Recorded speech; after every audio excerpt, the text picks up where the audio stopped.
So hey guys, welcome to back my channel. So guys, आज हम बात करेंगे कि भोजपुरी के ट्रेंडिंग स्टार शिल्पी राज।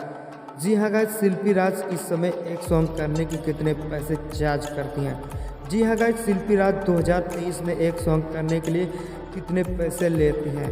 जी हाँ गाइस, आज हम वीडियो में यही जानेंगे। सो गाइस, उससे पहले अगर जो आप लोग मेरे चैनल पर नए हैं तो प्लीज़ चैनल को सब्सक्राइब कर दो यार, और वीडियो को लाइक कर दो गाइस।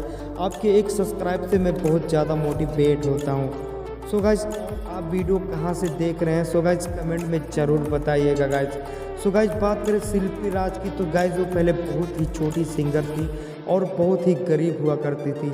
सो गाइस, इस समय शिल्पी राज काफ़ी ज़्यादा हार्ड वर्क किया और गाइस वो बहुत ही बड़ा स्टार बन चुकी हैं। सो गाइस, बात करें कि शिल्पी राज एक सॉन्ग करने के कितने पैसे लेती हैं। सो गाइस, 60 से 70 हज़ार रुपया। जी हाँ गाइस, 60 से 70 हज़ार पर सॉन्ग लेते हैं शिल्पी राज। जी हाँ गाइस, वीडियो आपको कैसा लगा? अगर जो अच्छा लगा तो प्लीज़ चैनल को सब्सक्राइब जरूर कर दो यार। फिर मिलता हूँ अगले नए वीडियो में, तब तक लिए बाय बाय। जय हिंद, वंदे मातरम।